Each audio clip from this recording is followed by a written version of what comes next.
I will call to order the Arvada City Council workshop for December 12th, 2022. I will now call the roll. Mayor Williams, Mayor Pro Tem Jones, Councilmember Pfeiffer. Here. Councilmember Marriott. Here. Councilmember Mormon. Here. Councilmember Simpson. Councilmember Smith. Here. Since 4 members of City Council are present, we have a quorum. However, given the absence of both the mayor and the mayor pro tem, the City Council rules of procedure require that the council elect by a majority of those present a presiding officer for this workshop. It is my understanding that Councilmember Pfeiffer is the only council member who has expressed an interest in serving as the presiding officer at this meeting. Motions to appoint a presiding officer are now in order. I move to appoint Councilmember Pfeiffer as presiding officer for the City Council workshop for December 12th, 2022.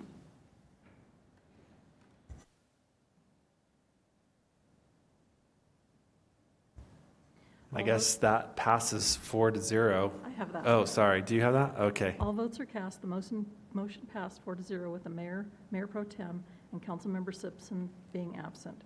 Councilmember Pfeiffer is the presiding officer for tonight's City Council workshop. Thank you, Kristen. So I'll move to excuse Mayor Williams and Mayor Pro Tem Jones and Councilmember Simpson from tonight's workshop.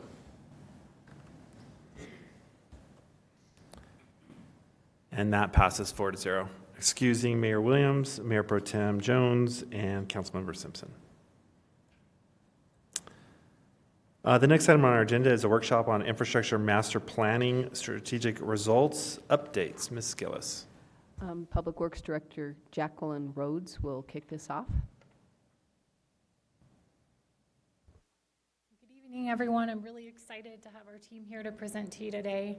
As we pull up these slides, I just wanted to say thank you to you and to the teams. We have members from our engineering team, our traffic team, our utilities team, and our facilities team to give this update.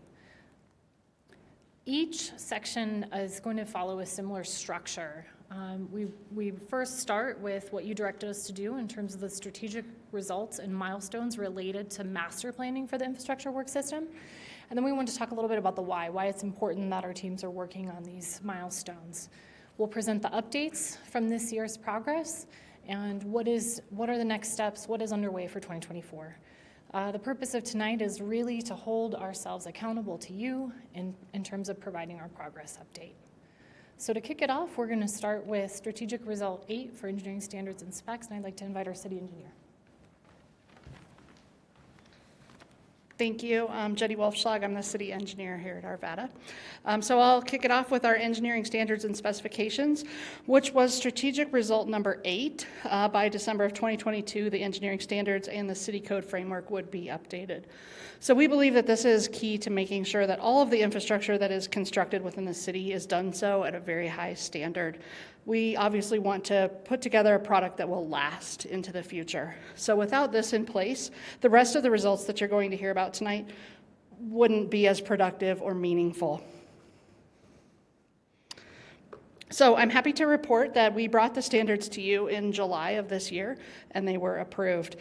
This was a very heavy lift by staff across departments to coordinate with existing Arvada and regional codes. An example of that would be our ADA requirements, which were updated to be consistent with state and federal guidelines.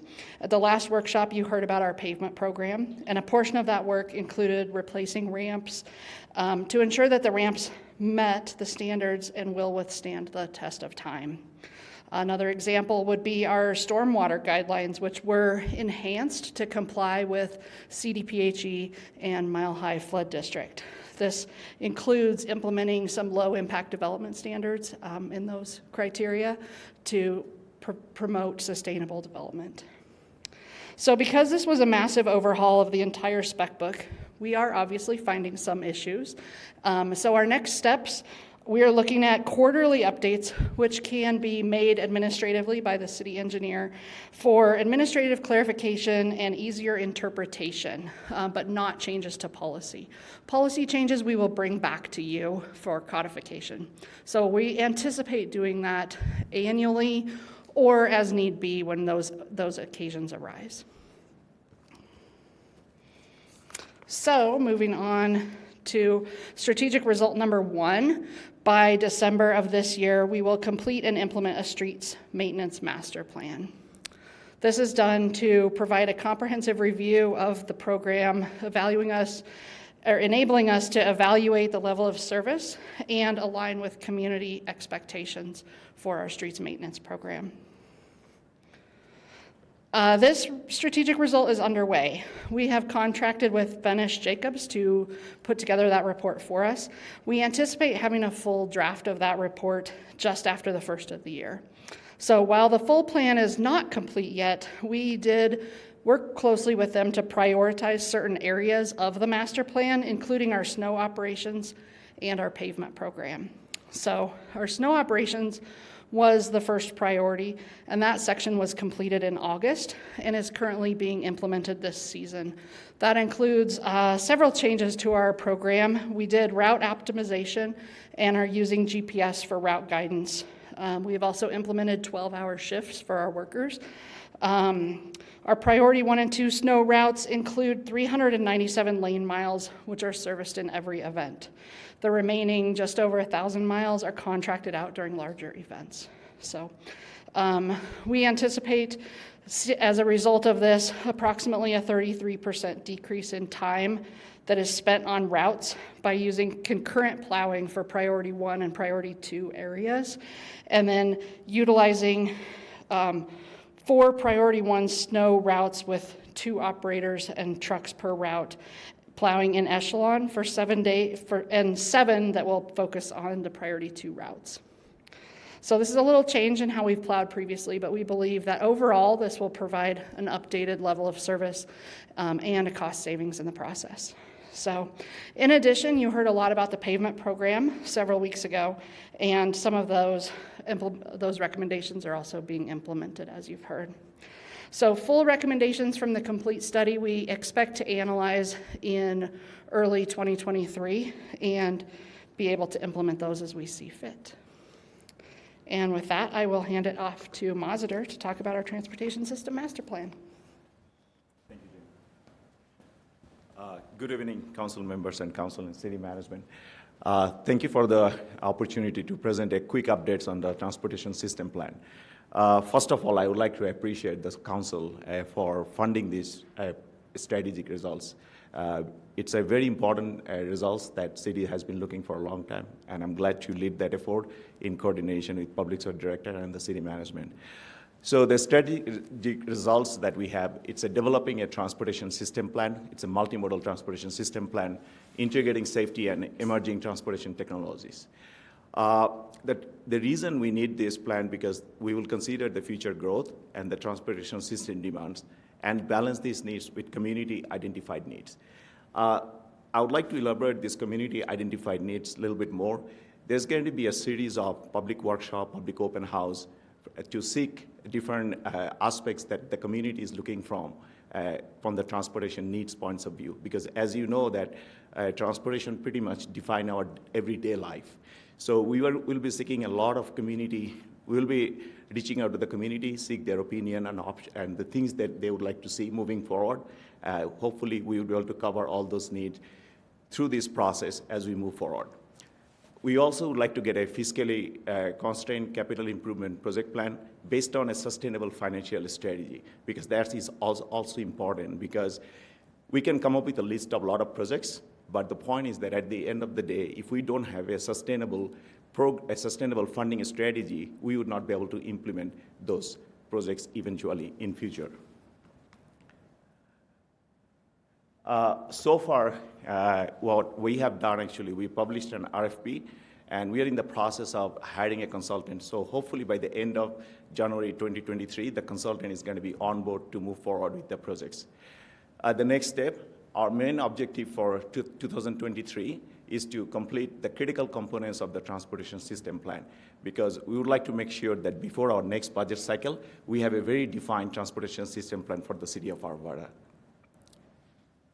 Mazadar, I have a question for you, maybe a couple questions for you. Please. Can you give us an example of what might be contained in a in this type of plan, a transportation system plan, it seems like we're somewhat beholden to things that are out of our control, namely RTD, for the transit part of a transportation system plan.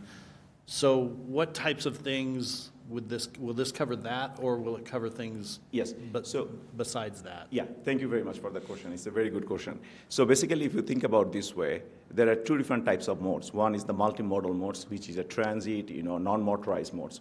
Another big part of our life is a single occupancy vehicle. So the traffic engineering points of view, both aspects is going to be looked at. So basically, we're going to look at the operational and the operational issue and the capacity issue from the traffic or single occupancy vehicle points of view. Through the travel demand management points of view, we would like to also we will also looking for some opportunities how we can maximize the efficiency of our transportation system. And some of those information, maybe a plan has already been done by RTD, but we will also be looking at some of the transit accessibility options and opportunities as we move forward.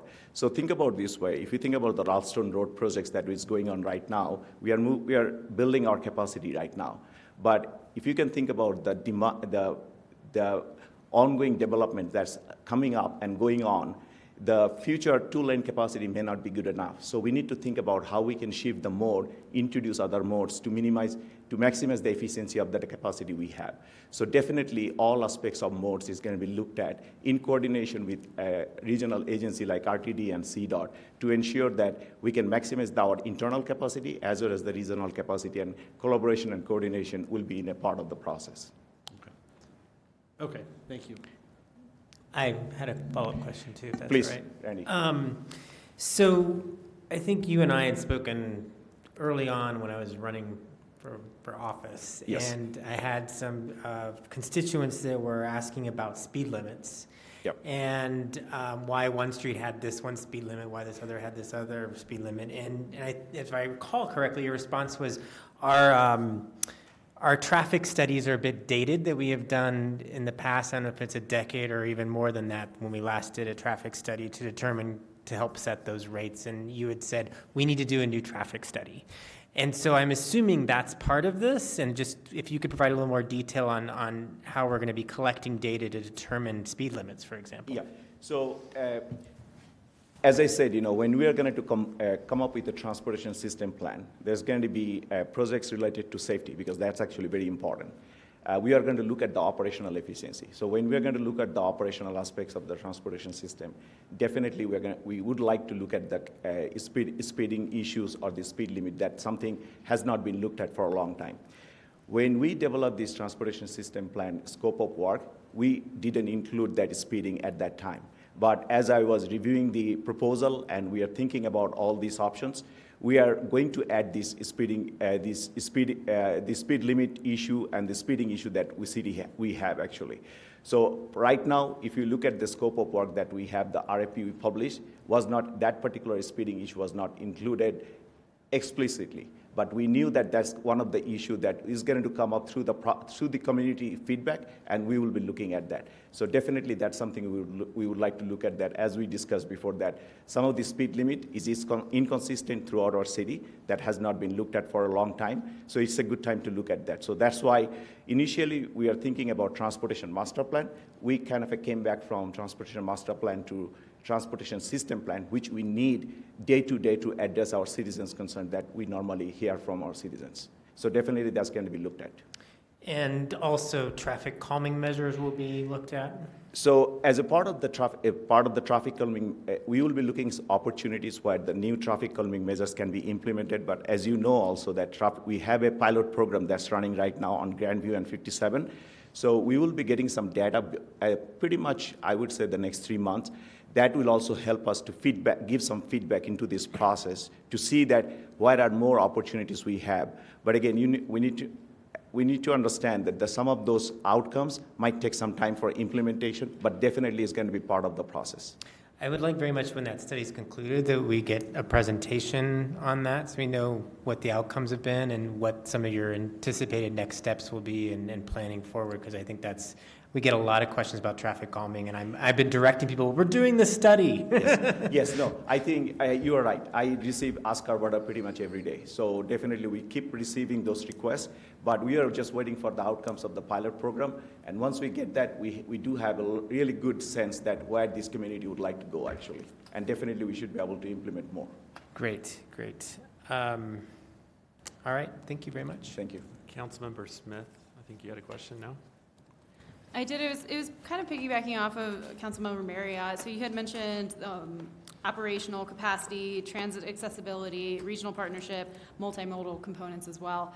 How are you internally, collaborating within kind of all of those areas? Are we having a project manager within your department trying to mesh and synthesize all those together? Yeah, so the way it's going to work, actually, definitely we have an internal project manager from the city. So basically, myself is going to be the project manager for leading from the city side. We have a consultant on board, so they have a consultant. So basically, we are going to have a technical advisory committee that we are going to form. So the technical advisory committee is going to be a resource from not only this internal city, we are going to seek out our regional agencies so that they can also participate. So in that's the way we would be able to collaborate with our regional agencies. The other components is going to be that our transportation committee is going to be a big part of that, because once we start the process, we will get information day by day, and we are going to update and seek their input from the citizens' points of view also. So both committee is going to be part of the overall process, and we will have already defined some key milestone that we are going to seek their input and provide provide the things that we will be able to learn through the process, actually. Okay, so if you have this internal support system in project management, then what's the role of the consultant in implementing? A consultant is going to do all the bulk of the work, because internally, even though we do have the knowledge and experience to get it done, but we don't have the resource and staff to complete a rigorous project like that, because we are budgeting. The total budget is actually approximately $650,000, but initially we are starting with $500,000, like $500,000, to hire a consultant, because we know throughout the process and based on our previous experiences that a lot of things that can come up through the citizens' feedback and citizen concern, something that we are not thinking and may not need at this point based on our understanding. So the additional budget, that $150,000, we kind of kept in our in our back pocket. Once we receive some feedback from our citizens, something needs come up so that we can accommodate those needs through the consulting process also. Okay. Thank you. Yeah. Since we went down that rabbit hole, it might not be related to this, but since he brought up speed limits, when you're assessing that, will you be looking at the whole corridor? Because there are inconsistencies where you're 45, 35, 40, 45. It's within like 2 miles. Yes. And so that needs to probably be addressed. But I know there's safety issues with curvature of the road and sighting and so forth and clear zones. So I get all that, but would there be some effort to harmonize those speeds a little bit more? We would like to see the speed the citywide, and depends on the data collection effort is going to be significant if you look at those citywide. We will be looking at some of the key areas that we have been receiving a lot of complaint from the citizens. So basically, if you think about this, the higher functional classified road is going to be looked at more than the lower classified like internal local roads.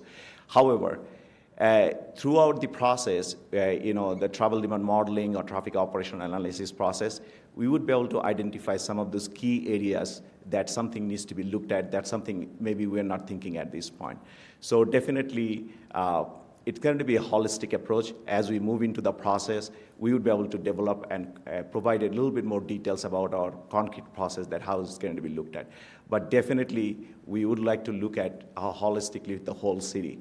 If you ask me how the number of citizens concerned we receive from our citizens, out of 400 concerned every year, pretty much 100 plus is speeding issues. Not necessarily, it's not necessarily related to geometry of our road, something to relate to our enforcement also. So it's a mixed case. However, we will be trying our best to identify those key areas and provide a comprehensive solution that's something city would be able to rely on. Yeah, just let me clarify. 80th, I think between Sheridan and Wadsworth. Yep. I think it changes speeds 2 or 3 times Yes. in a short distance. Yes. I don't think it's necessarily speeding. It's more of driver confusion of what is the speed limit because it changes too frequently to know what the speed limit is. Granted, trust me, I've gotten pulled over there because I didn't know it dropped 10, miles per hour around a bend. And so I'm more looking at like, look, if I'm on 80th, is it 40 the whole way? It's interesting that smaller arterial roads are 45, but yet 86 Parkway is, 40. And so it just, and then when you take a smaller road, it's faster. So it's just, I know you're taking that holistic approach, but it would be nice for just the driver's sanity reason that they understand that when they're on a road, it doesn't change every time there's a speed limit sign available every 500 feet or 1,000 feet. I think there's spots in our city that has that frequency change because it's like, oh, I'm putting at 35, but then they go, 4 blocks down and it's now 45, and then they go 4 blocks down and it's at 30. Yeah. And they go, and we need to get rid of that. So I'm just saying, look, if 80th is 40, let's keep it 40 the whole way, unless there's some safety reason why otherwise and I'm not looking for enforcement and speeding, it's just, you get speeding because people don't know what the speed limit is. I completely agree with you. That's why the first time I talked with Randy, I'm glad you mentioned that. This is what I said. I say, sometimes I try to go back and look at and try to address this issue. I get confused by myself also, and that's why I said that. And not only that, not only the transportation system plan, as a part of our operational budget process, I requested money for review the traffic speed limit throughout the whole city because that's something has been developed throughout over a period of time and inconsistency throughout the city. And our travelers get confused. Completely agree. I have seen some of our local road has a 35 mile per hour speed limit, and I was thinking, how come we have that 35 mile per hour speed limit? But this is a good time to look at and bring some consistency through our system. And that definitely will reduce a significant amount of citizens' concern and the issue that I receive pretty much every other day. All right, thank you. I had another question. Please. So I want to ask about signaling, and I'm deferring also to Councilmember Pfeiffer because I think he knows a lot more about this than I do. So, but my question is about real time. I think it's called real time response for signals, not coordinated, but that the signal is really detecting what the flow of traffic is and responds at real time. My understanding is we haven't adapted that yet, or maybe we have in some places, but when do we expect to see that in Arvada, do you think? Yeah, so let me define, when you say real time, we do have a detection system at our most of the signalized intersection. But I need to acknowledge the infrastructure deficiency that we have in terms of detection, because the detection is actually detect the traffic in real time and try to provide the time that traffic needs to go through that corridor or that intersection. So there are two aspects of it. One is the maintenance aspect, one is the planning aspects. So the transportation system plan definitely is going to look at the operational efficiency that we should be looked at or we should achieve over a period of time. So your question are more related on the maintenance side that we are experiencing every day. And recently, last several months, or you can say almost a year, what we explored that most of our signal does not have enough detection system that we should have actually to begin with. A lot of our major corridors has detection system. Think about 64th and Sims. We might have detection system on 64th, but we don't have any detection system on Sims. So what happened actually, when traffic arrives at Sims, they have to wait kind of a blessing once 64th completely out of traffic, then they get the time. So we recognize those pretty much all these deficiency, and we are working through our way to implement appropriate detection system, and that's going to take some time over a period of time. I just would like to let you know one of the initiatives that has been taken already for 64th corridor, because that's one of the corridor we receive a lot of complaints. It was amazing. I feel bad after even 2 years of my journey that I didn't even know so much lack of detection system. Because, 40 years back when traffic engineering or detection system, or 50 years back when the detection system kind of started, most of the agency used to implement detection on a major corridor, and they don't maybe used to implement detection system on a minor corridor. But that's kind of a practice for our city for a long time. So we have a long way to go to catch up those gaps. And that will help another piece of concern on issues that I heard pretty much from the citizen every other days. But we are working through our way. System plan definitely will give us a good path to move forward, but we are trying to address those other issues, that detection issues, that real-time detection issue, pretty much through our maintenance effort, our operational work that we do every other day. So you will see some changes next year. But again, I cannot promise that I cannot change all the detection throughout the city over a period of, overnight, but this process has already been started, just to let you know. Okay, thank you. I think that's a step forward, but I think he's also referring to adaptive signals versus signal timing. Yes. That's what he's referring to. No, I thought about that adaptive system, but the point is that we are so far out. Yeah, you don't have detection, so we can't get to adaptive. But, yes, exactly, yes. But the adaptive is Yes. where we need to be, especially where we queue up, I'm thinking of 52nd and Wadsworth going into Costco, it's cleaned up now, but Yep. but I agree with what Councilmember Mormon was saying is, and I've said this before, it's great that we're putting money in the asset to ride smooth, but if you're not moving, it's not smooth. You're just sitting in traffic. So operational money has to be put into the system so that you can move traffic through our city.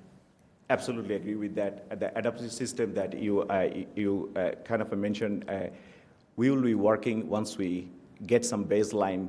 The way we are thinking that we need to meet some baseline expectation that our citizen has, then move to the next level. There are a couple of corridor level projects that we initiated. So next year, like 86 Parkway Avenue, we initiated a project for that. 64th Avenue, we initiated a project for that. And we will be looking at 80th Avenue. So those are the three corridors we'll be working next year to bring some operational efficiency, as Bob was talking about. If traffic doesn't move efficiently, doesn't matter how many lanes you have, it's remained the same way. The experience is remained the same way, I would say. Yep. Okay, I don't see any other questions. Thank you. Thank you for all of your time. Yeah, thank you.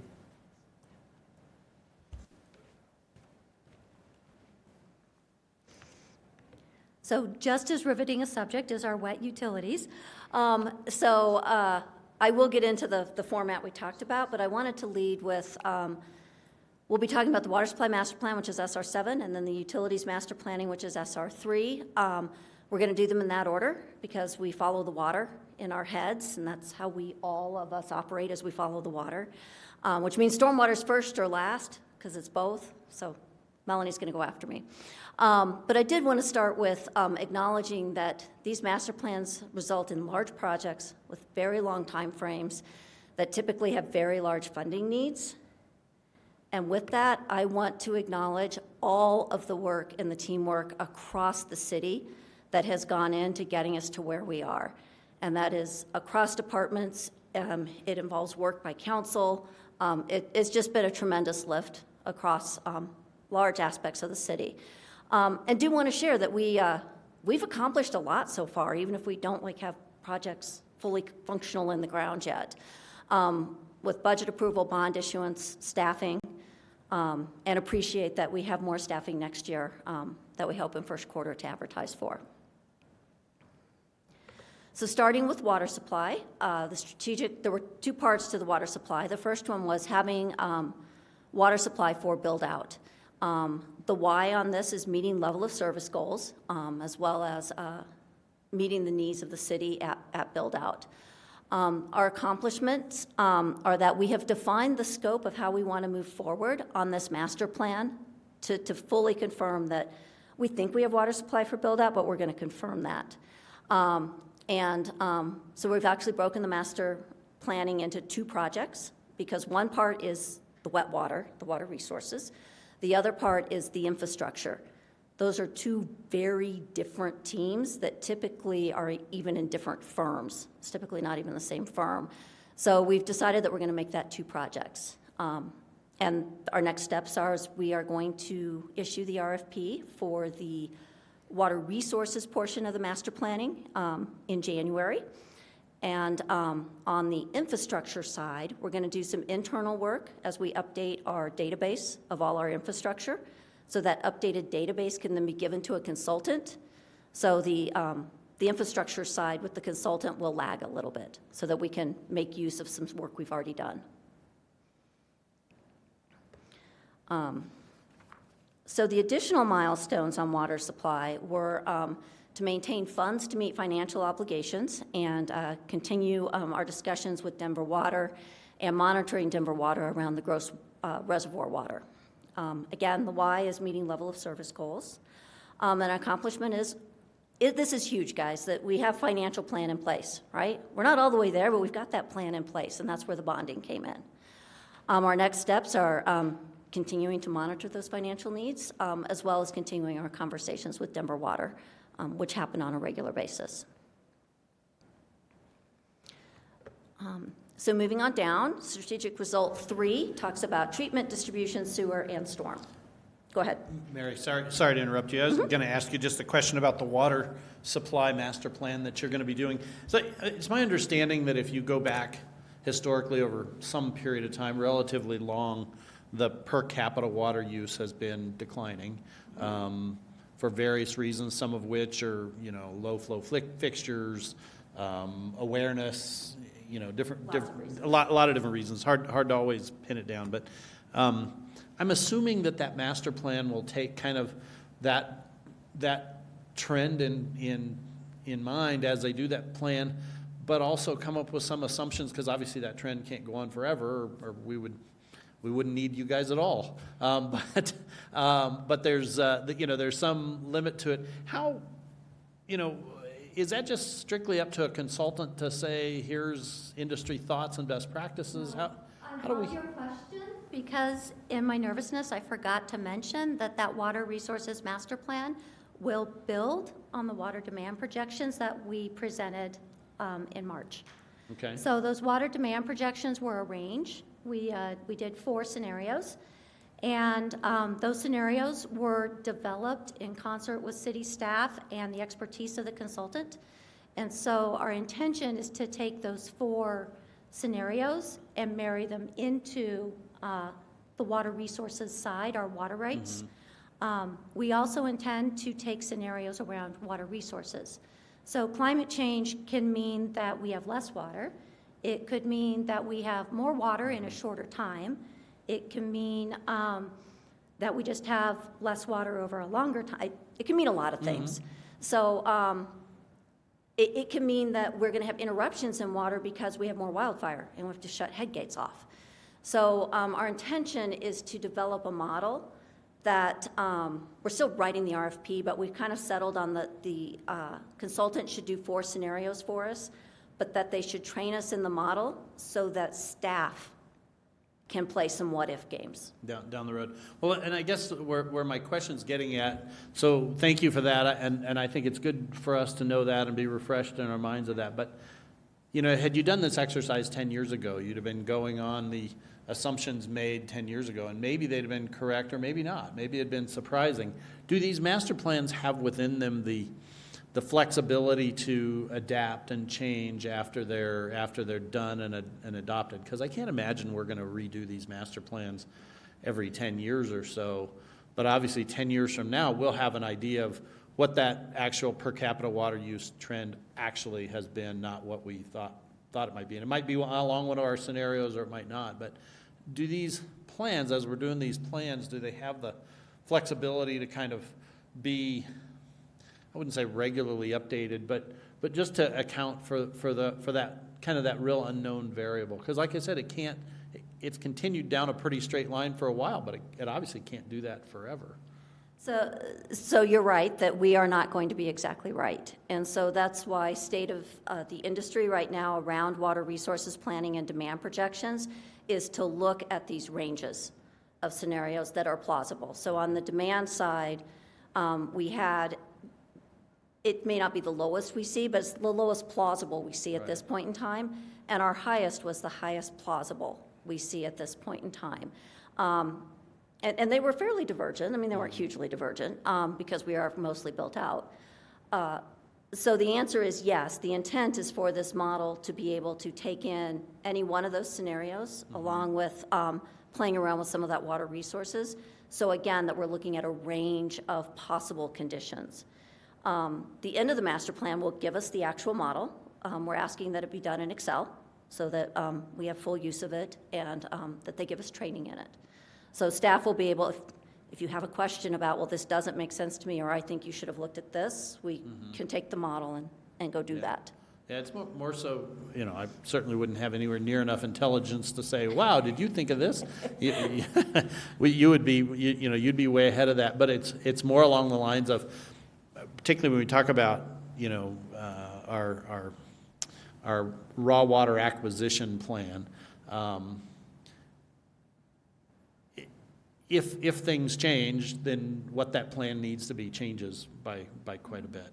And you know, as we go, we need to have the flexibility as to change as we go. Right. So the master plan, it will give us this tool, but it will also give us that under these range of scenarios, that yes, we have enough water under these conditions, or no, we don't. Right. So, and we can make choices from there once we Right. have that information. Right. Okay, thank you. Any other questions on water supply? Can you just go back one slide, please? Absolutely. Thank you, and you're doing great, so don't be nervous. I saw on the next steps, it was continuing monitoring, continue discussions, and continue conversations. I'm just kind of wondering, what are we continuing these conversations toward? Like, what milestones are we kind of tying to this conversation or timeline? So I am going to defer to Sharon, because she has way more conversations with Denver Water than I do. Good evening, Council. I was hoping to get a turn. We've got a 10-year budget that we've laid out in this last budget update. In that, there includes some major milestones like additional bond issues. So we were able to sell bonds last week. We were very successful with that, but we have contemplated needing more in order to meet our reinvestment and capacity needs. So we'll continue to do that. Our system development charges had not been updated for a number of years, as you may remember. And so we plan to follow the AWWA standard on this, which is updating them at least every 5 years, or when we hit other major financial milestones as a city. We had, 7 workshops this year on this topic. We don't see doing that every year, but we do want to make sure that council understands that we have a journey that we're on when it comes to financial planning, and there's still quite a bit of work to do to fine-tune it, and then also to make sure that we have your support and buy-in for recommendations. Does that help? Yeah, it's Yeah. a little vague, so I was just looking for a little more meat, so thank you. Yeah, thank you. And then the conversations with Denver Water, what we're trying to do is not repeat the conflict that we experienced last year when they raised rates really with no warning for the city. And we were very successful this year in really getting ahead of that and meeting with them on a monthly basis. We're continuing to do that. Thanks.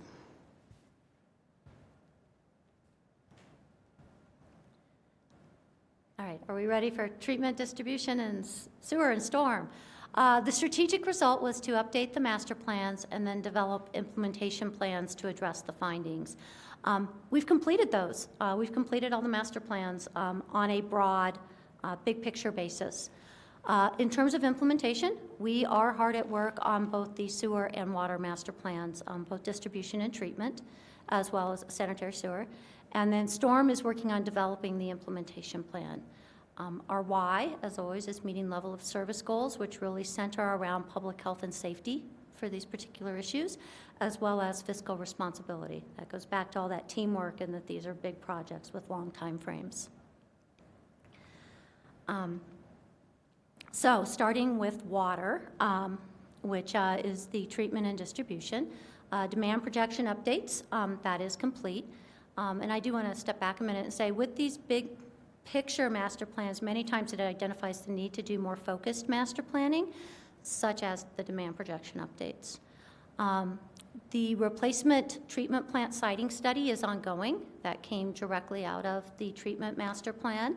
A distribution storage tank master plan. Once we looked at the results of the distribution master planning, we realized it really focused on pipes and it didn't focus on tanks. And many of our tanks are very old. And so we have a consultant working on that right now. And in fact, I expect a draft report before Christmas. And then additional hydraulic modeling.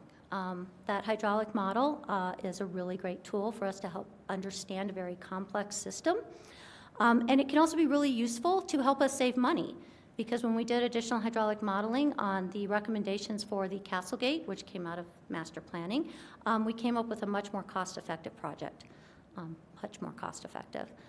That is ongoing. Castlegate is under construction. They broke ground the week of Thanksgiving.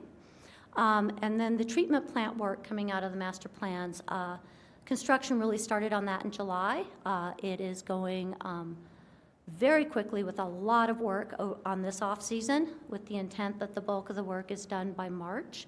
But we will have work through the summer and into next off-season, because we really have to do most of the work when we can take parts of the plant offline. I think that's it. So continuing with water, coming out of the distribution tank master plan is some very immediate work at one of the tanks at the treatment plant. So immediate that we have issued an RFP to our on-call consultants. We will get proposals this week, and we intend to start that work the 1st of January. Siting study, I mentioned that that is ongoing. The intent is that the siting study is complete in May. With that, there's some public outreach in the first part of 2023, January and February. And then once we have the final results, we'll begin implementation. And what that means for this is that once we have a site selected, that we start doing the work to actually use that site. If that means land acquisition, then we start that process. Doing more geotech work, doing more survey work, looking harder at the utilities, both that serve the site, not our utilities obviously, but like public service. Sorry, that just showed my age there. Excel, and then survey work. And then continuing on that treatment plant replacement that was came out of the master planning work is that we will do some pilot plant work, or start the pilot plant work next summer to help determine our processes. And if you, go ahead. Yeah, just a quick question. Our existing water treatment plant's been around since 1960-something, right? One of them. One of them, or yeah, the older one, or the bigger one, right? Yeah. The one we use Yeah. most frequently. So that's been 60 years, essentially, that we've had that around. When we build a new treatment plant, these days, what's the forecasted lifespan of those? Are they built to be there another 60 years, or do we look at them in a shorter time horizon these days? Depends, but the rule of thumb generally is 50 to 70 years. Okay, so it should be. It should be. Just So, like and what we- that's why we're doing a pilot plant or a pilot work first, is because we are choosing processes that generally require concrete to make them work and build them. So it means that you're stuck with them for the next 50 years. So we better be sure that we've chosen good processes that match today's standards. I mean, it's, when you think back that we're using a treatment plant built 60 years ago, the same year that the first public health standards were issued, and there were only 10 of them. Right. It's kind of amazing. Yeah, I too, when you think about that, I think it's absolutely amazing. You think about a car from the 1960s versus today's cars, or an airplane, or a factory, any kind of mechanical operation that water treatment is, that we're still running on something from that long ago. One, that's really impressive that we've done it, but two, it's been a real strength, though, for the citizens here in Arvada, that we've gotten such full usage out of an asset, and we haven't, been in a position of needing to replace a very expensive, difficult to replace asset prematurely. And I know that one of the factors as we do this that we're going to be thinking about is, how do we do that again? How do we duplicate that success so that 60 years from now, someone's sitting here going, wow, that's pretty amazing that lasted that long. So, Absolutely. We've also been very blessed. One of the reasons we've been able to do that is we have high-quality raw water. Mm-hmm. And so as regulations have gotten tighter, we don't have the things in our water to remove that maybe if we were farther downstream, we would. So that's Right. part of how we've been blessed. yeah, Not entirely, it's a great plant, but. right. Yeah, thank you. And just so we're clear for the audience, this is siting study is for a treatment plant, Yes, because up above it talks about a tank. yes, And yes, sorry. So it's a little confusing. And then you Yes. talk about treatment plant replacement below the siting. Sorry, So, yes. but the siting is, but wouldn't that be limited to where we get our raw water?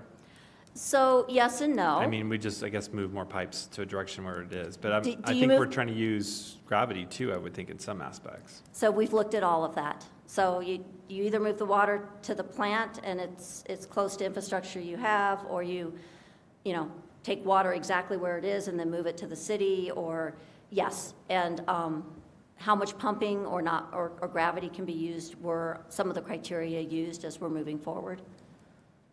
Okay, thank you. On the sewer side, so when we were here in March, we mentioned that we had 4 areas that were immediate priority areas. Alkire Lift Station. The project itself is not complete, although we do have a contractor hired. The design, we have 100% documents. We are working on negotiating GMP2.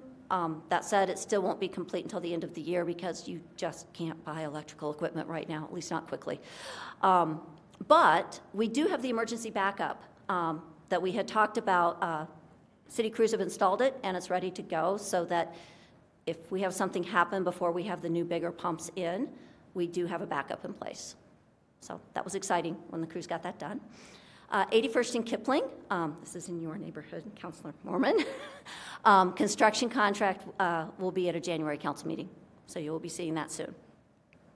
76th and Sheridan. The wastewater crews have installed locking lids. That is a temporary solution, but it is one that will work. It's worked for other utilities anyway. So those are installed to keep us from spilling. And then the Tennyson Railroad Crossing, that is under design. We have a consultant hired, and it is under design. So this table has a lot of really small print on it, but what it is the projects on the left were presented in March. The funded in March, some of them were and some of them weren't. The one at the bottom that says partial, that is because we know we haven't issued enough bonds to do all of what was presented in March, and the Central Ralston trunk is lagging a little bit in terms of its project timing, so we don't have enough bonds to do everything yet. That's why it says partial. The start date is what we proposed in March. The projected end date is also what we proposed in March, and then the status is where we currently are. So I can walk through these, or you can read them. We are lagging on a couple, and that lagging has to do with supply chain, and that it took us 6 months to fully staff up the off-cycle positions. It's a combination of both.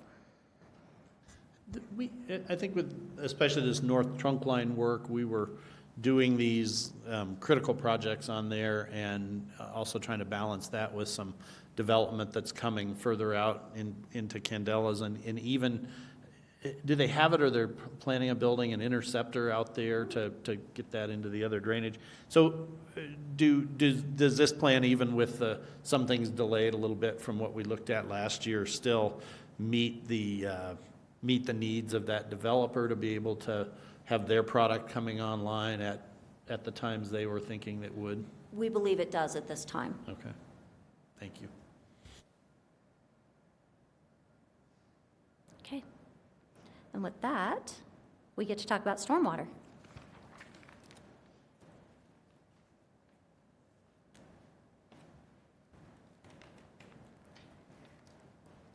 Good evening, council people. Sure, that works. My name is Melanie Walter. I'm the new floodplain administrator. I'm taking Andy Stewart's place. And as of August, I am new to Arvada. So I'm still sort of wrapping my head around the master plan and what that means for the stormwater team. But this strategic result has tasked the stormwater group to complete the master drainage plan and develop the implementation plan by the end of 2023. Well, we're halfway there. We have the master plan in place, which was done in November 2021, and I believe my predecessor, Andy, presented that to you last January.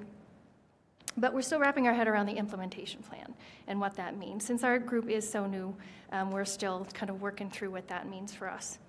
But the biggest takeaway from the master drainage plan that we can use immediately are the identification of the hot spots or the undersized storm infrastructure, and identify the gaps in our master planning for open channels. This master plan, drainage plan, was more for the closed conduit, the piping network, and the street network. We'd like to update the conditions assessment for the open channels, which I'll talk about more in the next slides. And I'm reading from my notes, so I don't miss anything, so please stop me if you have a question. So you may remember the slide that Andy presented to you early in this year on the overall city hotspot map. We've taken that information and imported it into our GIS to create a layer that's easily accessible to staff and that could be compared to current and future development locations. So the one on the right, or excuse me, the one on the left is a blow-up of one of those hotspots in the GIS layer. So you can see the areas in yellow represent infrastructure that's undersized in the 5-year event. And then, I don't know if you can see the red segments that look like little red worms, but those are the storm reaches that are undersized in the 5-year event. Noting that the 5-year event is the minimum required capacity outlined in our standards and specifications, which represents the minimum level of service we expect from new developments. With this information, our opportunity is to partner with the development community to surgically fix some of these reaches as development occurs adjacent to these deficient areas. So the dots that you see on the map are projects that are currently under review by our staff. So the table on the right shows a list of additional studies that we've been collaborating with our other agencies to prioritize. 3 of them are in partnership with Mile High Flood District, and 1 was a result of a FEMA grant to study the feasibility of property acquisition in a particular reach along Ralston Creek, between Vance Street and Wadsworth Bypass. So we are fortunate to have these studies, that these studies will be partially or fully funded by our partners at Mile High Flood District and FEMA. But they do take some time. As Mary was saying, they do take time. So these 2 pieces together, identifying the hotspots and the master planning needs, will assist the Stormwater Group to develop the implementation plan and inform the 10-year capital project forecast to meet our level of service goals.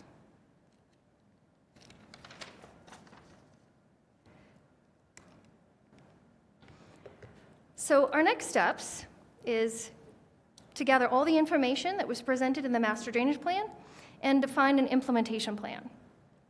So I feel like all the other bullet items listed here kind of fall under the first bullet item.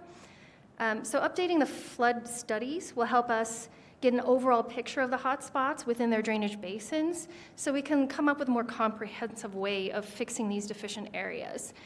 It could be as simple as, instead of fixing all of this infrastructure downstream, maybe we have a regional facility upstream. Things like that. But in the meantime, we can look at our hotspot maps and work with our development community to try to fix some of those that we know about. Also, an idea that we had in our Stormwater Group is to develop a drainage criteria manual. Jenny talked about the standards and specifications update. Well, the design criteria is only a small portion within one section. Most municipalities have their own design criteria, and so what we were hoping to do is to pull out that portion of it and create our own design criteria manual. So it gives a true comprehensive outline of the design expectations within Arvada, so we can work with our development partners to bridge these level of service gaps and improve flooding situations. And then developing an assessment of open channel infrastructure. So the master drainage plan only focused in the closed conduits, the pipes in the streets, capacities, which only paints a portion of the picture that is our drainage infrastructure here in Arvada. So a condition assessment of the open channel waterways will inform the annual maintenance and capital requests we make to Mile High Flood District so we can tap into their funds that they have available. I just had a question. The last 2 bullets, I'm wondering if there's already enough work on your team's plate already with some of the things that you identified in the hotspots. The last 2 bullets seem like additional things that might not be as important as the other metrics that you're talking about. So I'm wondering, is it worth focusing on just the top areas versus adding on new? Well, I feel like we have to look at it as a whole. In order to understand the little bits and pieces, instead of just like looking at little bits and pieces, we have to look at the whole drainage system as a whole.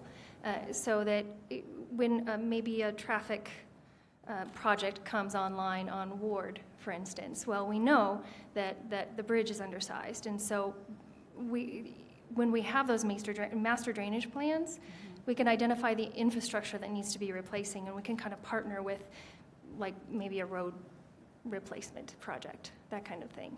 But yeah, it is a big haul, and so we would definitely need help with that.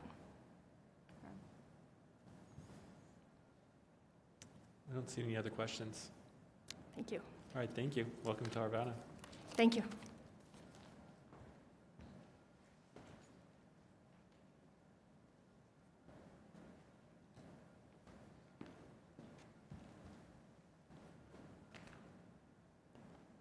Good evening, council members. I'm Kim Baker. I'm the manager of city facilities. I want to be talking about the SR6, the Facilities Master Plan. The strategic result is by December 25, complete a comprehensive plan for city facilities and properties that be utilized by city business operations post-COVID-19, including the City Hall campus, Indiana shops, and other appropriate satellite facilities. The why on this is, and this is one of our goals, is to sustain building operations and maintenance to a cost index, a facility cost index below 10%. That's similar to your pavement PCI on the pavement. We're on the low end, they're on the high end. So the lower the number, the better. And 10% is, if you get up to 10%, you're in the poor category. But right now we're in the good. And the other is to present future demands to reduce risk of unplanned outages and business interruptions. So we just had one in November. Lori and her team were impacted at the CMO.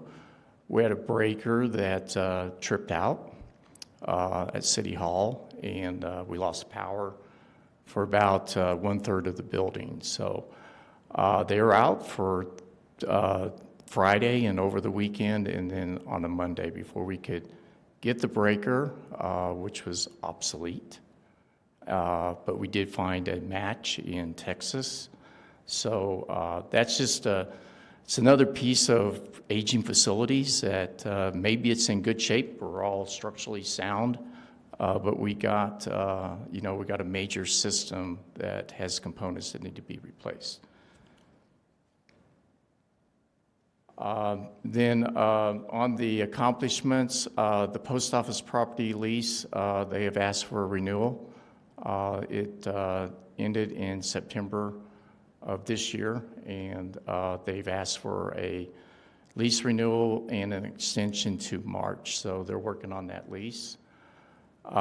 Space optimization in city facilities, so as you're very much aware of, we've had a huge increase in FTEs, and what you see there on the plan is actually being started next week. It's a major upgrade to the public works area, who's seen a lot of additional FTEs.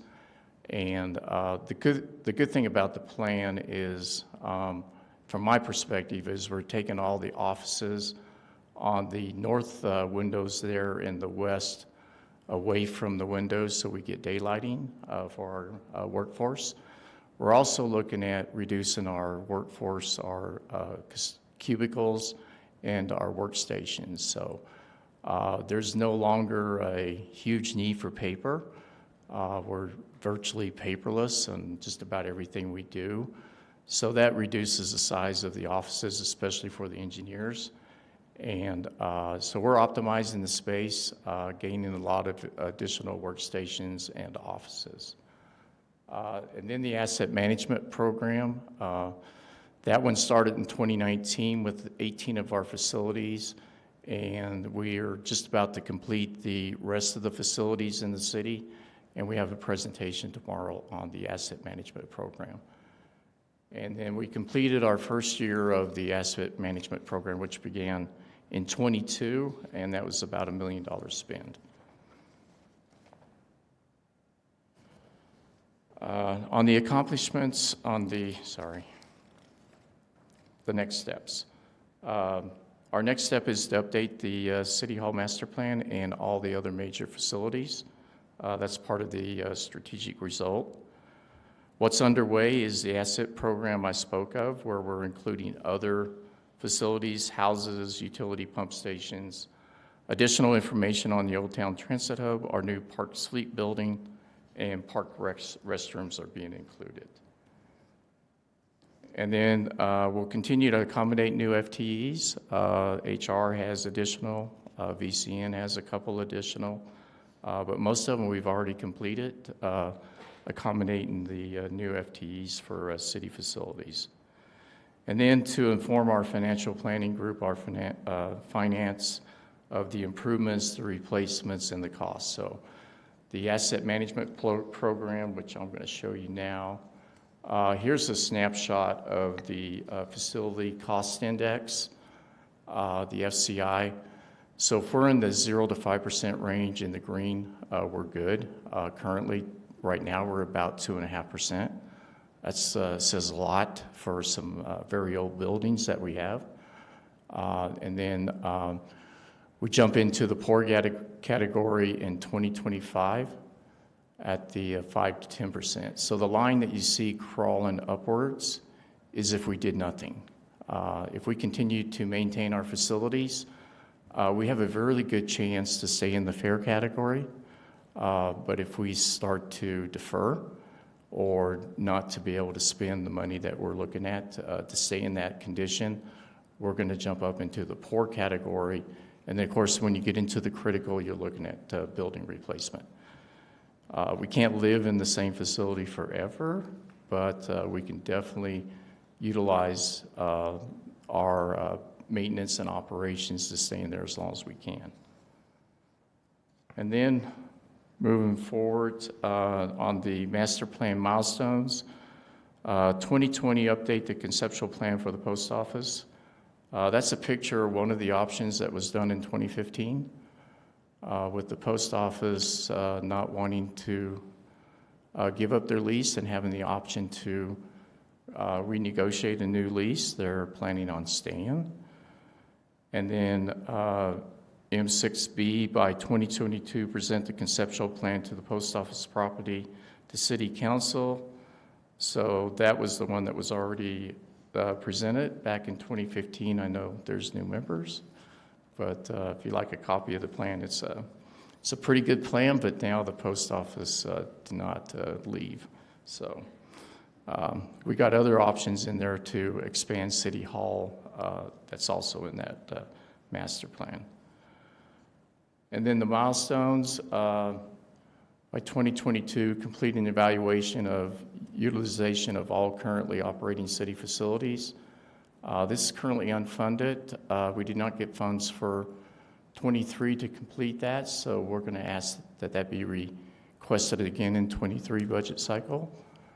And then by 2023, determine the need for additional facilities to support city operation.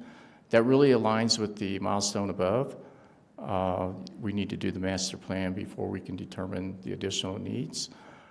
There is one that did get supported with funding, is the Evidence Crime Lab facility for our PD department. That'll be located behind the Westwoods PD. Just a question on the Evidence Crime Lab facility. I went to a retirees dinner, or lunch I think it was, at Arvada Center, and I sat with people that were working or had worked in the Evidence and Crime Lab, and I had said that we had approved an expansion of it, and they proceeded to discuss how much evidence we were storing that was not necessarily needed, like confiscated marijuana pipes from years ago. And so one of my questions is as we approve this new, larger facility, have we reevaluated some of those policies around what we're keeping and for how long to help kind of reduce maybe that storage capacity? Yeah, I think, they do reduce their storage capacity. Some things we have to keep forever, but that control process is going to be under a certified program on this new facility. I think it'll make it easier for them to get rid of the items that they can get rid of. But a lot of the items do have to stay for quite some time. Right. I was just going to say yes. We are looking at that as far as intake and disposition. Okay, thanks. Kim, I had a quick question for you about the City Hall master plan. I was around in 2015 when we did that plan, or when we talked about it. And I think right after that, then we had the opportunity to buy the post office, and so we did, which changed things a little bit. But the particularly the pandemic and the way we operate since the pandemic has changed the world, you know, with the, in 2015, I think it was completely unheard of for anybody to work from home virtually if you worked for the city. But nowadays, it's much more common. And I even, my recollection at the time was we as a council thought that the price tag associated with redeveloping the campus here for City Hall was so astronomical, it was just completely no place in our budget for it. I mean, it would literally take all our capital improvement dollars for a long time, and we really owe the citizens, you know, roads and traffic signals and concrete replacement and bike paths and, you know, all kinds of things that they use, not necessarily that just we use. And so when I look at, you know, looking at that again and doing that, how much of a need is there really for us to do that, given the changes that have happened in just the last couple, 3 years with the way we operate nowadays and whatnot? It seems to me that, you know, doing a plan that looks to me very unlikely that we would implement doesn't seem like there's a lot to warrant that at this point. I agree. I mean, even though we have the hybrid working, we still have to provide that office. But the ability to provide something that's smaller and allows us to get more people in. But yeah, the plans that you saw in 2015, the $54 million expansions, right around that range, I don't see that anymore.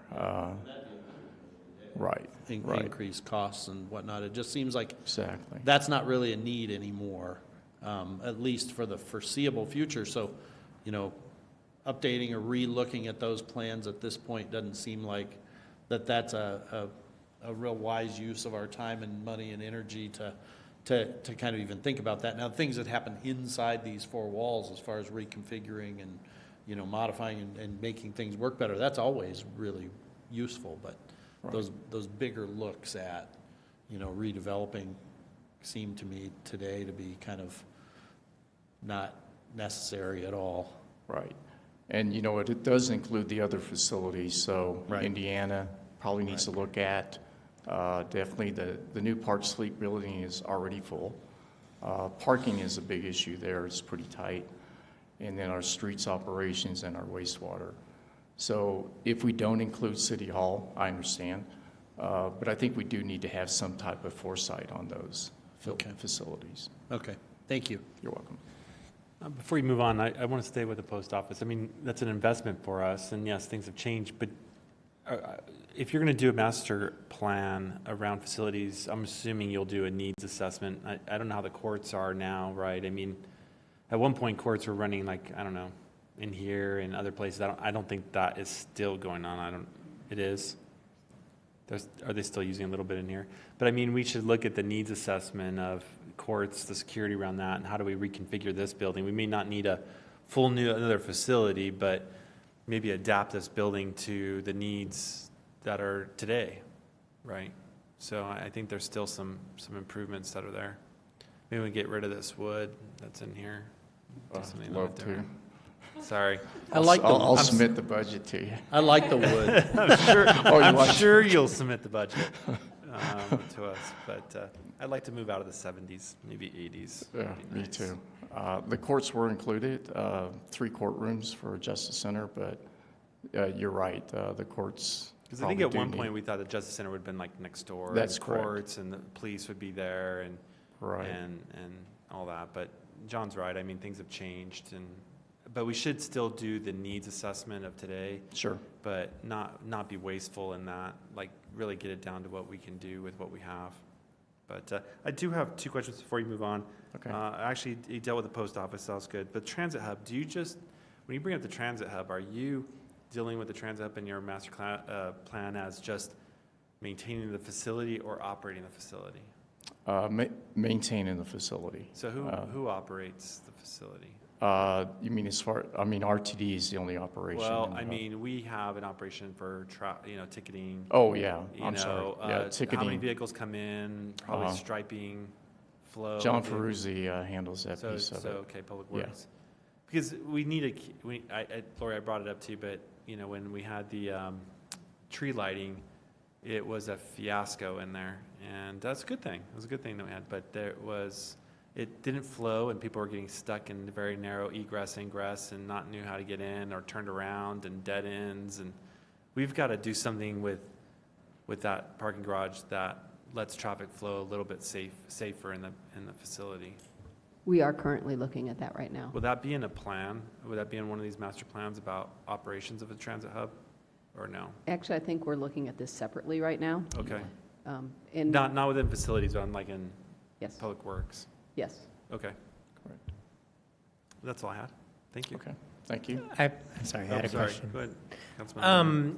I wondered if you could speak to how sustainability is incorporated into the facilities management plans. I'm thinking specifically energy efficiency, LEED standard, looking at that. I know that if we, improve our energy independence through microgrids and more reliability on renewables, that we could be really saving a lot of money over the long term. So how is that being factored in? 100%. We're all over that. Efficiency, we're LEED Silver for all the buildings. So Myers Pool, currently, we're heading for LEED Silver. I think we're going to probably get the LEED Gold, which is pretty impressive for a swimming pool that uses a lot of gas for heat. And then all of our upgrades. So we did the Amoresco energy audit through the state of Colorado Energy Office, and that's been huge. The Arvada Center, see the picture here in the lower left there? Yeah, those are, that's one set of new chillers that we put in at the Arvada Center through that program. So if you're familiar with Portfolio Manager, the Better Building Challenge, that facility had an Energy Star rating of 3. It's now 67. So it's been a major improvement. We're 1 month away. This month is our last month of the challenge, and we're at 19.6% savings for our city facilities. So we're close. We're hoping we're going to get it. So if you get a little cold in your council meetings, you'll know what's happening. Let's turn off the lights. Let's go. Great. And then as far as the renewables, I've applied for another grant through the Colorado Charge Ahead program. For infrastructure on charging stations. We're having issues with our ChargePoint chargers in the transit hub and the one here at City Hall. So we're potentially going to look to replace those units because they come with no maintenance. Mm-hmm. They just come with buy the unit, hope it works, and then you go from there. So we're looking for another 11 charging stations in city facilities. 3 of those are level 3s. Perfect. And the rest of them are level 2s. Okay, good. Thank you. You're welcome. And doesn't Excel Energy install them for free? I tried. They said no? I'm going to try again. Can you help me? Yeah. Okay. That application is actually this month Okay. for the second round. But yeah, I did try to get one in Old Town and one outside the transit hub. Okay. But got close. I was like number 4, and they picked 3. So that's a good opportunity. It's 100% paid for by Excel. So it's a good program. All right, I don't see any other questions. Okay, thank you. All right, thank you, Ms. Gillis. Do we have any other, sorry, Sharon, did you want to come on up here? Come on up here, Sharon. Thank you, Councilmember Pfeiffer. I know you want an opportunity to talk. Presiding official. Yep. Thank you, Ms. Gillis. This is my slide. I've got to be the closer. Oh, Yeah. no, we don't I'm have gonna- any more money, sorry. Didn't you just hear the stories? We don't have it. I want to recap the stories. I was taking some notes as I was listening, and I've heard the team do a lot of preparation ahead of tonight to be able to tell their great stories. Jacqueline opened this presentation tonight, and I get to close it. And I just want to point out, we are really an infrastructure work system here. I think we've matured into what council envisioned when the work system was created. These teams are responsible for planning, design, operations, for complex systems with all this interconnectedness. So I couldn't be more proud than to just be here with this team and be part of this whole infrastructure system. I also noticed, and maybe you did too, the city's values really came out tonight. So we saw a lot of passion,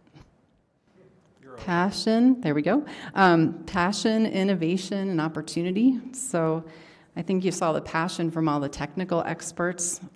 They're leaders in their field. We've attracted amazing talent. From an innovation standpoint, you heard Jenny talk about some of the ways we're innovating snow plowing. So we've got GPS and optimized routing systems that are making our snow plowing even smarter. You heard Kim just talk about 20% energy reduction and some of the tools that we're able to use with leveraging renewable and more energy efficiency. But I think you also heard Kim talk about how when we have innovation, we also have to balance it with the reality of our reinvestment needs, right? So did you catch that we had to go to Texas to get a part for our electrical breaker here at City Hall? And he also forecasts that between now and 2030, we're going to go from good condition of our facilities to fair. So as we're innovating, we're also faced with many of the challenges that council's heard about. And then opportunity, wow, there's so much. You heard Mazador talk about public meetings to enhance our transportation planning, to make sure the community is involved, that we're meeting the community's desires and needs as we think about the future of transportation. You heard Melanie talk about partnerships with Mile High Flood District, for example. So that's been a long-term partnership, and we're continuing to leverage those resources and expertise. And you heard Mary talk about how the decisions we make today are literally for generations to come. So 50 to 70 year investment in our new water treatment plant. So this team came tonight, as Jacqueline mentioned, as a way to hold us accountable, to show you that we are making strides on all 6 strategic results you heard about tonight. And I hope that you also see we're really dreaming big and delivering. We have a lot of work to do, but this team has got just incredible talent and planning for the future.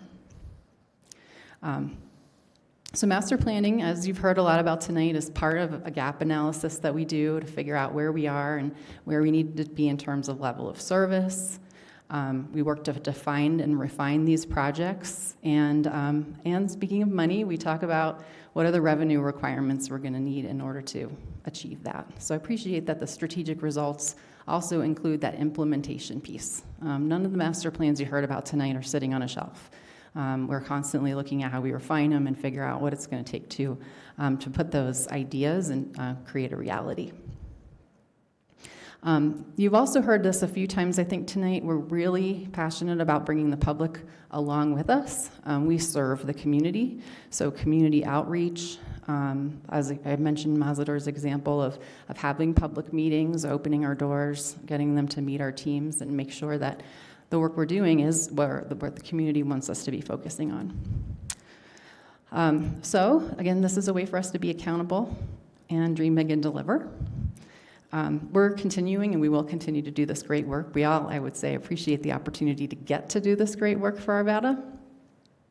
And yes, we will be coming back as part of next year's budget recommendations to continue the conversation with council and help us, again, make these dreams a reality. So thank you for your time this evening. Thanks, Sharon. Thank you, team, for coming and presenting with us. We've always encouraged that we get different people than just the director showing up, so it was nice to see other faces up here presenting. Is there any other questions from council? Councilman Marriott. Yeah, thank you, Bob. I more of a comment than a question. So I think I really appreciate these master planning processes. I think it's also really important that they're done when it's topical or when the timing is right. You know, the master plan on, for instance, our wastewater being done at a time when it's time to make those changes makes lots of sense, because we can make those changes in a coordinated fashion with a bigger picture in mind. The one thing I guess I would caution about or would want to just keep in mind is, as a city, we're tasked with delivering a lot of things to the people who pay their taxes here and who reside here that we serve. And I worry a little bit about us completing and executing a whole bunch of master plans all at the same time, and the effect that can have about taking up whether it's our financial or our human capacity to deliver on these things. And that, within all these master plans, there needs to be not just prioritization within each plan, and I think you've done a great job of prioritizing within the water and the wastewater master plans to do the things we need done when we need them done. But each plan needs to be compared and prioritized against other plans. I think it's really important when you turn on the water comes out. When you flush your toilet, the water goes away. Those are more important than, some of the facilities plans, even though those are important too. And so I guess I would just encourage the team to keep in mind that as we go forward, that not only is the prioritization within the plans important, but the prioritization among the plans is important, with an eye on not just these infrastructure things that we deliver, but we deliver parks, and we deliver, playgrounds and lots of public safety, lots and lots of other things for the citizens. And we are financially constrained, if by nothing else, by the desire of our citizens to how much they would like to fund us. So I don't know. It's kind of just a comment to me. The only thing that raises any concern to me is just when I look at this all at once and we say, okay, now let's go out and implement these plans all at once. I don't know how we can do that. There's got to be some kind of a phased approach to implementing what's going to be contained in all these different plans that happen at once. I know you were making a comment, but is it okay if I respond? Just as a reminder, a few years back, we did an inventory of all our master plans that we have at the city. The reason why we did that is to ensure we didn't have conflicting information in that work. So we hear you and recognize that importance, recognizing the constraints that we have on our budget at this point in time. We'll be having those conversations, because we do not want to do something ahead of when we can act on it. And I believe the work in the infrastructure area has been extremely timely and very necessary. Some of it was delayed, and I believe the group, in their efforts, have avoided those conflicting efforts. We've been able to prioritize across the plans. And you're using in the planning efforts a constrained fiscal view, right, of that. I mean, it's not just a whole bunch of projects that are unconstrained, right? Absolutely. So you should be able to deliver. So it's more of a master plan, but it's also a program of work. Absolutely, and it has we have the ability to adjust, because just the economy itself has impacted the speed at which we're able to proceed at this time. Okay, thank you. Any other questions from council? Okay, seeing none, Ms. Gillis, any other updates from the team? Seeing none, then we're adjourned. Thank you. Have a good night.